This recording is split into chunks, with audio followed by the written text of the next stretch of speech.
Le dimanche 8 mars 2020, le mouvement Tous debout avec Mabry, Tdam, a été reçu à la résidence abidjanaise de son mentor, Dr Abdallah Albert Ouaques Mabry.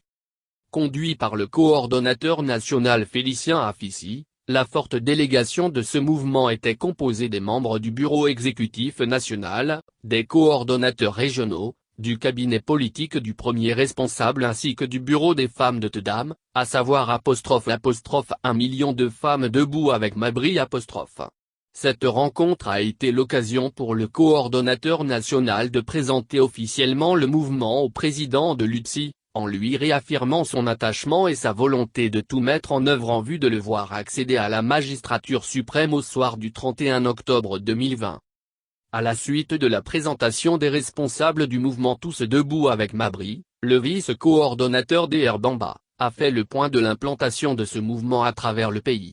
Aussi, a-t-il noté l'installation de 25 coordinations à Abidjan et à l'intérieur du pays, notamment dans les régions de la Mée et du Haut-Sassandra.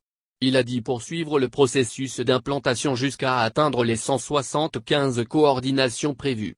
À sa suite, le coordinateur national, Félicien Afissi, a rappelé les conditions de création de Tdam et les objectifs fixés, à savoir réunir autour de Dr Mabry des leaders d'opinion, des personnes de qualité, résolument engagées pour la victoire finale de l'actuel ministre de l'Enseignement supérieur et de la Recherche scientifique aux élections présidentielles de 2020.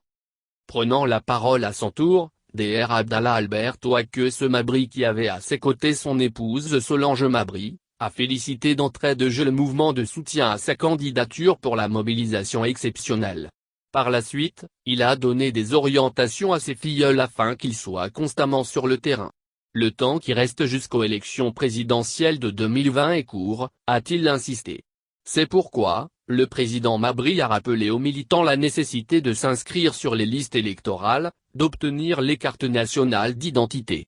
Toutes choses qui permettront aux candidats d'être en phase avec le système de parrainage qui sera certainement institué.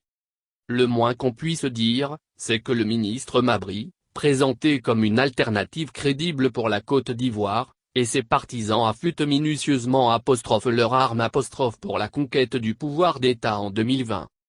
Au demeurant, la cérémonie d'hommage à sa personne qui aura lieu le 21 mars 2020 à Gagnoa en est une parfaite illustration.